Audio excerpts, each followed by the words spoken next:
कि मैं डरा नहीं हूँ। हाँ। मैं लड़ूंगा, करेजवा फाड़ के लड़ूंगा। क्या बोल दें बताइए, हमको ये सब दिलवाएगा? अरे हम लोग अम्बेडकर के विचारों की पैदाइश हैं। अभी इस वक्त मौजूद है बनारस में, और अभी हमारे साथ देख सकते हैं कि बनारस वाले मिश्रा जी अभी हमारे साथ मौजूद है, और ये अभी जेल में चले गए थे। किस लिए गए थे, आज हम इनसे जानने का प्रयास करेंगे। बहुत बहुत स्वागत है जी। बहुत बहुत धन्यवाद। अपना न्यूज जी अच्छा, आप जेल में क्यों गए थे आप? हम जेल में गए थे, सच्चाई बोले थे पत्रकार। हाँ। हमको एक मिला गाली दिया हमारे जाति को। एक को साधु संत है, हाँ। उसका नाम रामभद्राचार्य है। वो सरकारी संत है, वो भाजपा का संत है। वो बोल दिया कि ब्राह्मणों में उपदिया, पाठक, चौबे, दीक्षित और त्रिगुणाइन ये ब्राह्मण बेहद नीच और अधम होते हैं, और इनके के यहाँ पानी नहीं पीना चाहिए, और इनके के यहाँ बेटी का रिश्ता नहीं करना चाहिए। एक बात बताओ पत्रकार, बताओ कि किसी भी जाति को तुम नीच अधम इस स्वतंत्र भारत में, जहाँ बाबा भीमराव अंबेडकर साहब का संविधान मिला हो, सबको स्वाभिमान और सम्मान से जीने का अधिकार बन, उसमें कोई भी व्यक्ति, चाहे साधु हो, चाहे संत हो, चाहे वकील हो, चाहे जज हो, वो कैसे कह देगा सार्वजनिक रूप से नीच है? अब एक बात बताओ, तुम हमको देख रहे हो, हमारे ललाट पर तिलक है, हम तुमसे बतिया रहे हैं मित्र। आप आरा से आए, उतना दूर से, बिहार से, बिहार के धरती से आप जैसा पत्रकार, नौजवान पत्रकार ये सुन के बनारस आया, इसके लिए पहले बहुत बहुत धन्यवाद है कि आपको भी ये तिलमिलाहट हुई कि एक सत्ता से बेबाकी से लड़ने वाले नौजवान को जेल क्यों भेजा गया। यही ना सवाल आपके मन में था। हमारी माँ उपदिया थी, ब्राह्मण बेटी है, और मैं उसका बेटा हूँ, तो क्या मेरी माँ नीच है? जितने लोग हमारे के यहाँ भारतीय जनता पार्टी के सांसद हुआ करते थे, श्री चंद्र दीक्षित, मैं भाजपाइयों से पूछना चाहता हूँ जिन्होंने मुकदमा में, क्या श्री चंद्र दीक्षित बहुत पुराने नेता यहाँ सांसद होते थे, तो वो नीच है? मैं पूछना चाहता हूँ आपके माध्यम से कि ब्रजेश पाठक यहाँ उत्तर प्रदेश के डिप्टी सीएम, क्या वो भी नीच है? मैं पूछना चाहता हूँ, जैसे रामभद्राचार्य जी ने क्या कहा, यही कहा कि उपदिया, पाठक, चौबे और दीक्षित ये नीचे और अधम ब्राह्मण होते हैं, इनके यहाँ बेटी का रिश्ता नहीं। तो कोई अगर आपको गाली देगा, आपके माँ को गाली देगा, तो आप उसको इज्जत देंगे? पत्रकार नहीं, छोड़ छाड़ दीजिए सब पत्रकारिता हेन तेन। खाली एक मनुष्य के नाते हमको आप जवाब दे के बताइए, कोई आपके परिवार, कुल, खानदान है, आपकी जाति को और आपके माँ को गाली दे, तो आप उसको जवाब नहीं देंगे? जरूर देंगे जवाब। तो हमने भी जवाब दिया पत्रकार। हाँ। हमने जवाब दिया कि हमने पूछा उस पत्रकार से कि कौन बोला, तो उसने कहा कि रामभद्राचार्य संत महाराज जी का है। हम कहे कि उनको रामभद्राचार्य मत कहो, उनको अंधराचार्य कहो। वो खुद नीच हैं, अंधा हैं, इसीलिए भगवान ने उनकी आँखों की रोशनी खींच ली, वो अंधे हो गए, अंधराचार्य हो गए।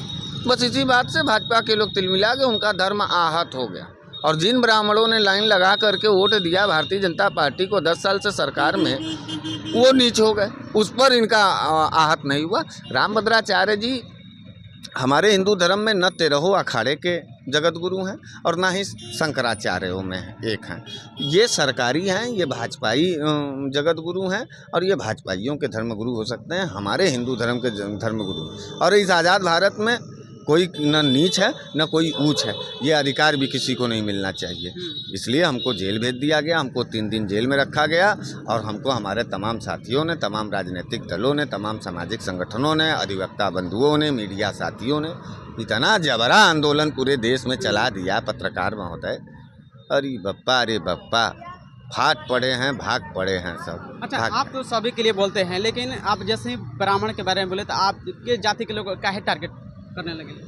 वही तो बतिया हमको नहीं समझ में आ रहा था। हमारे जाति के लोगों ने तो वहाँ सर झुका के गुलामी करके वोट दिया है, तो अब वो अपने ऊपर कलंक कैसे लें? तो सोच रहे हैं कि गाली भी खाएं और वहीं पे रहें। लेकिन बागी जो बनारसी रहेगा, तो जाति के नाम पर, धर्म के नाम पर किसी का भी अपमान नहीं सहेगा। हम नहीं सहे। हम भाई देखिए पिछड़ों के लिए बोलते हैं, हम दलितों, अल्पसंख्यकों और इस देश के संविधान के लिए बोले, तो हम ब्राह्मणों के लिए भी बोले। वो माने चाहे न माने, उसका अपना खून है, उसका अपना स्तर है, लेकिन हम बोले।